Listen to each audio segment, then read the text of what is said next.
Oi, gente, tudo bem? Capítulo 39 hoje, penúltimo capítulo da nossa leitura, do nosso propósito de 40 dias. O tema de hoje é Equilibrando sua vida. Efésios 5:15 nós lemos o seguinte: Vivam com o devido senso de responsabilidade, não como homens que não conhecem o significado da vida, mas como aqueles que o conhecem. Em 2 Pedro 3,17 nós temos um versículo fantástico.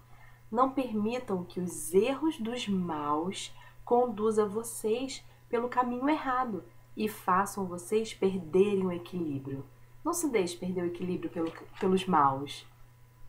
Bem-aventurado os que vivem em harmonia, pois sobreviverão a todos. Uma das competições das Olimpíadas de Verão é o pentátlon, composto de 5 modalidades: tiro, esgrima, equitação, corrida e natação. O objetivo do pentatleta é vencer todas as 5 provas. 4 para ele não são suficientes.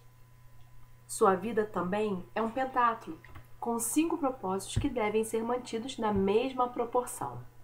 Esses propósitos foram praticados pelos primeiros cristãos em Atos 2, explicados por Paulo em Efésios 4 e exemplificados por Jesus em João 17.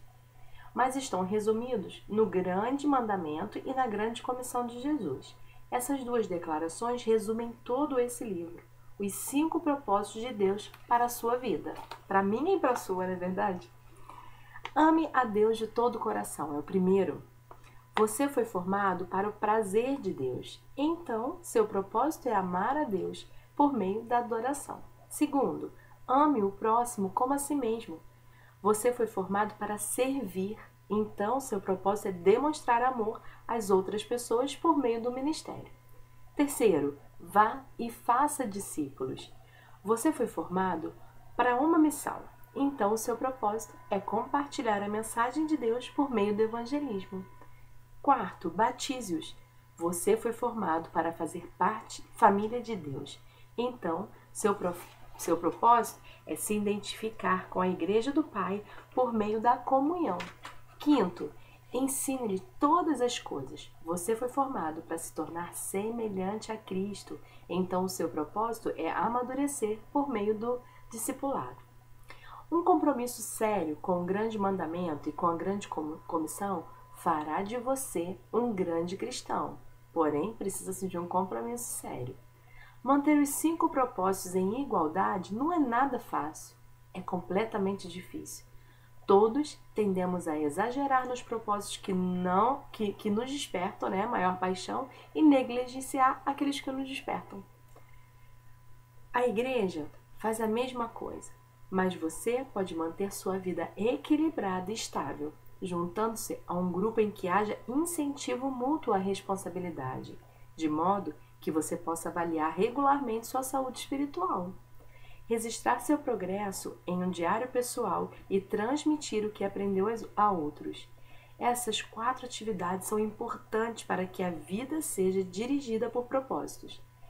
Se você deseja seriamente se manter no caminho certo, precisará desenvolver esses hábitos. Converse sobre o assunto com um companheiro espiritual ou com um grupo. A melhor maneira de assimilar as ideias desse livro é discuti-las com outras pessoas no ambiente ou num grupo da igreja.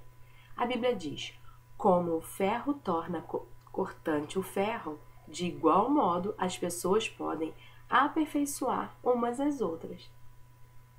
Aprendemos melhor em comunidade. Nossa mente fica mais aguçada e nossas convicções mais profundas por meio da conversação.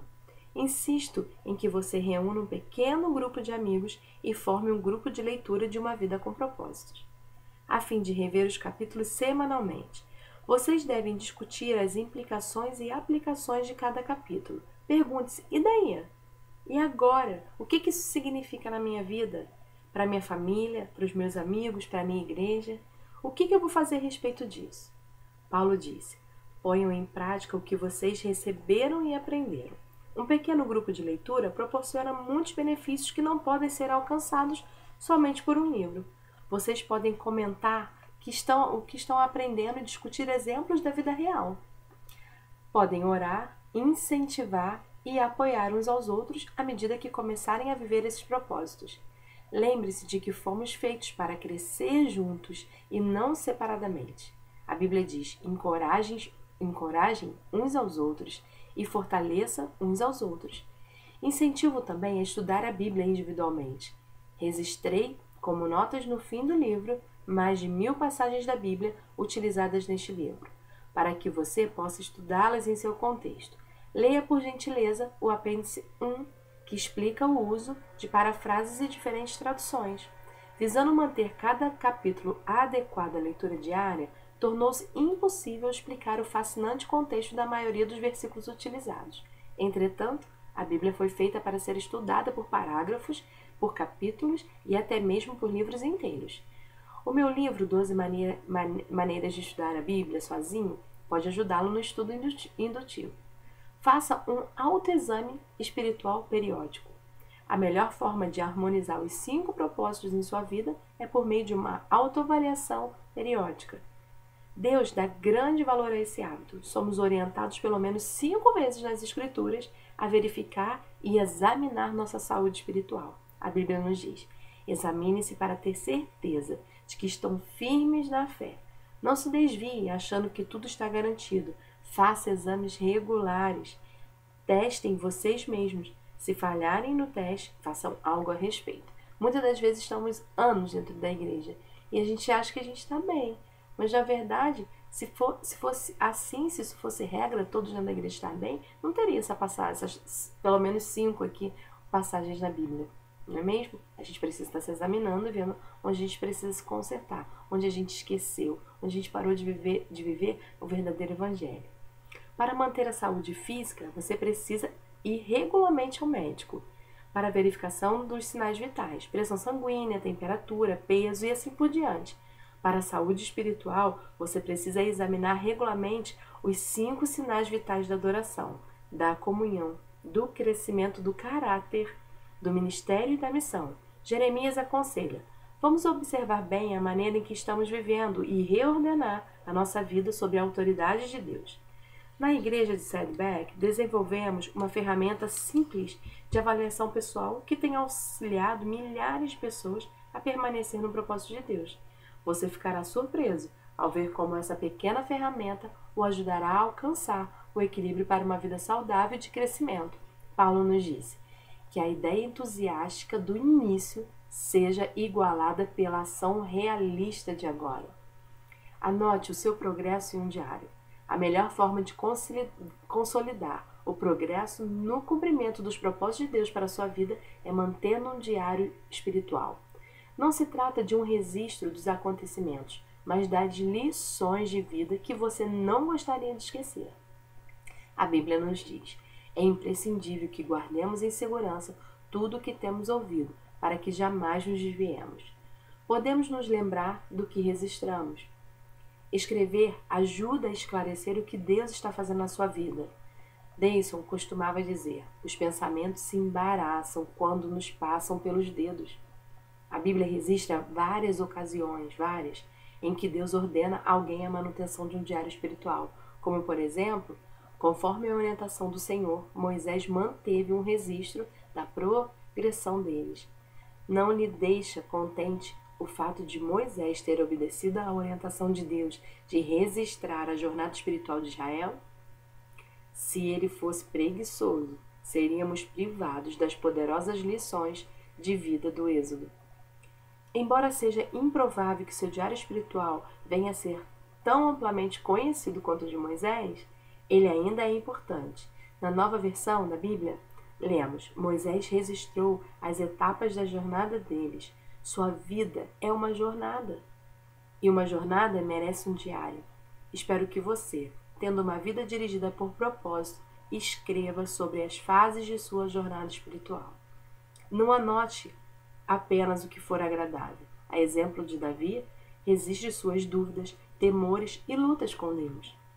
As maiores lições vêm do sofrimento, e a Bíblia diz que Deus mantém um registro de nossas lágrimas. Sempre que ocorrer problemas, lembre-se do que Deus os utiliza para cumprir todos os 5 propósitos em sua vida. Os problemas vão forçá-lo a se envolver para Deus. se voltar para Ele e o farão buscar uma comunhão mais íntima com os outros, construir um caráter semelhante ao de Cristo e exercer um ministério. Também vão gerar um novo testemunho. Todo problema é dirigido por um propósito. Bem no meio de uma experiência dolorosa, o salmista ele escreveu: que isso fique escrito para que os nossos descendentes saibam o que o Senhor Deus fez e para que o louvem aqueles que ainda vão nascer. Isso é bonito, né? Você deve às futuras gerações a preservação do relato de como Deus ajudou a cumprir os propósitos desse mundo. Trata-se de um testemunho que continuará a ser dado muito tempo depois que você estiver lá no céu. Transmita aos outros aquilo que você sabe. Se você quer continuar crescendo, a melhor forma de aprender, mas é transmitir o que já aprendeu. Quem abençoa os outros é abundantemente abençoado. Os que ajudam os outros serão ajudados. Quem passa adiante suas impressões obtém ainda mais de Deus. Agora que você compreende o propósito da vida, isso é sua responsabilidade, levar adiante a mensagem. Deus o está convocando para ser seu mensageiro, como lembra Paulo. Agora, quero que você diga essas mesmas coisas a seguidores que possam ser designados para transmitir isso aos outros. Neste livro, passei a você o que eu aprendi com outras pessoas sobre o propósito da vida. Agora chegou sua vez de transmitir esses conhecimentos. Você provavelmente conhece centenas de pessoas que não sabem qual é o propósito da vida.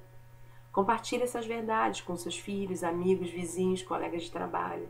Se você der esse livro a um amigo, acrescente uma mensagem pessoal na página de dedicatória. Quanto mais você sabe, mais Deus espera que você use tal conhecimento para ajudar os outros. O que adianta saber demais e ficar para si mesmo? Tiago diz: qualquer um que sabe o que é certo a fazer e não o faz, está pecando. O conhecimento aumenta a responsabilidade. Transmitir o propósito da vida, porém, é mais que uma obrigação, é um dos grandes privilégios de nossa existência. Imagine como o mundo seria diferente se todos conhecessem seu propósito. Paulo disse: se você ensinar essas coisas aos outros seguidores, será um bom servo de Cristo. Tudo é feito para a glória de Deus. O motivo que nos leva a transmitir o que aprendemos é que tudo será para a glória de Deus e o crescimento do reino. Pense nisso. Ajude no crescimento. Eu te glorifiquei na terra, completando a boa obra que me deste para fazer. Quando Jesus orou com essas palavras, ele ainda não tinha morrido pelos nossos pecados. Então, que obra ele havia completado?